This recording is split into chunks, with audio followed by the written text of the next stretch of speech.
Let's talk about strategies to disengage or disconnect from the other parent. We've already talked in a previous lesson about your life energy being focused on the other parent or on the children. Either you're with the other parent by giving them your life energy, or you're with the children. We also talked about it only takes one parent to end the conflict. But what if you just can't end that pressure or that feeling? Well, we're going to get to that. By the time you get done with this course, you will have basic strategies, and lots of them, that you can immediately apply to start feeling better, calming down, and moving away from reacting to the other parent. This session's kind of fun, actually, because I get to tell you a couple fun stories that I know work. The first one I'm going to tell you about is my own. We have patterns that we communicate in. Your other parent says or does something, and then you say or do something. And then the other parent says something, and then you say or do something. So B follows A, C follows B, D follows C. If you don't do B, you won't get C.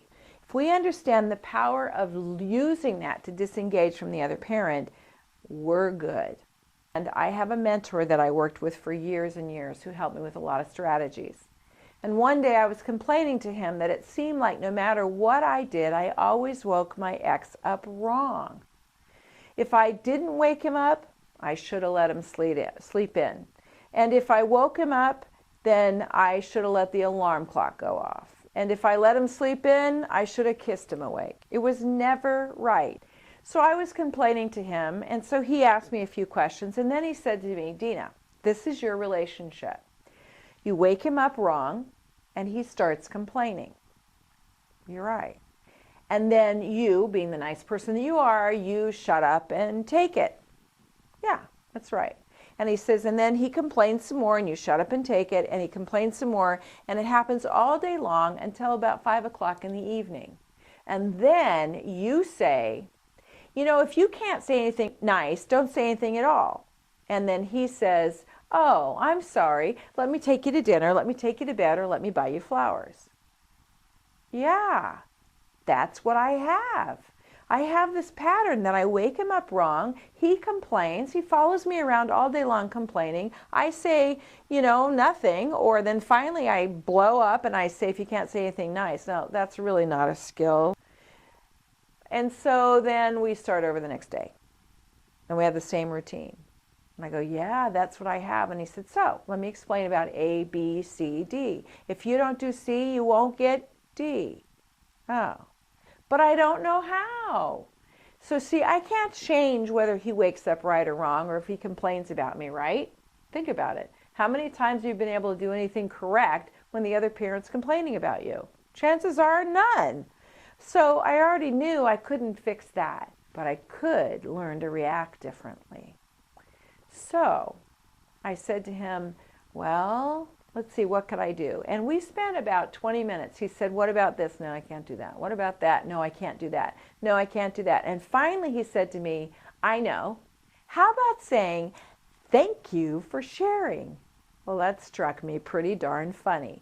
Yeah, I could do that. I went home all week long and I practiced saying thank you for sharing. I stood in front of the mirror Monday through Friday. Thank you for sharing.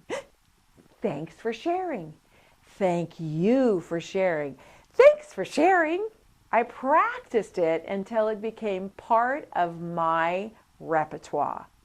So now I can hardly wait to wake him up wrong. Now that's a different mindset, isn't it? I can hardly wait to wake him up wrong. Okay, so Saturday morning comes along and he starts complaining because I woke him up wrong. But this time, instead of shutting up and taking it, I square my shoulders, I look at him, and across my forehead is written a neon sign that says other things. And I say, well, thank you for sharing. And you know what happened? He shut up. Wow, you know what happened was that I did something different. He didn't respond the same way. Let me try it again. All day long. And then for 2 weeks, we got into, whenever he started complaining, I would say, well, thank you for sharing. Now, it was a sarcastic response, but I had practiced to say it in a nice way. And then at the end of 2 weeks, I went, that's my new routine. I don't want to get stuck. Let me think of something else I could do. So then I got a little notebook and a pencil. And whenever he started complaining, I'd say, well, I've written that down. I'll take care of that, right? He didn't understand I was being sarcastic, but it was helping me feel powerful. It changed the way I perceived their relationship with him. It changed it enough that I started thinking, what else is a pattern? What else can I do? So I have used that concept. If you get into a situation with anybody, it doesn't even have to be the other parent, when they start going la, la, la, la, la, la, la, you can say, well, thank you for sharing. You can say, well, it's been noted. Wow. You can say, I didn't know that. Instead of reacting and defending yourself, instead of getting all worked up about how you can't seem to get through to them, just say, well, thank you for sharing. Make that a new habit. Your assignment is to do something different this week. Now, what would that look like? Let me give you some examples. If you always get out of bed on the same side all the time, get out on the other side. One time I was teaching a class and I asked the parents, who did something different this week? And this mother raises her hand, I did. Well, what'd you do different? She said, I woke up and climbed over my husband when I got out of bed. And I said, and what happened? She said, well, he woke up and said, what are you doing? And she said, something different. So you can even have fun with that too. Now, I also had a woman that said, every single time I drive in the driveway and I go in the door, I pass through the kitchen. And every time I go through the kitchen, I grab food. I don't like that anymore. And I said, okay, let's think of some things you can do different. How about you pull in the driveway backing in? Now you have to get on the other side of the car. It just changes up a routine. How about you go through the back gate into the kitchen instead of the front door? Another way.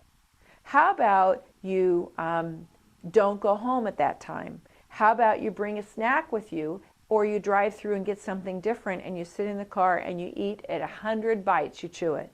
There's about 100 different things that mom could do, right? What patterns do you have with your children or with the other parent that need to be broken? To do something different this week. Now, it doesn't have to be with the ex. It can be that you just drive a different way to work.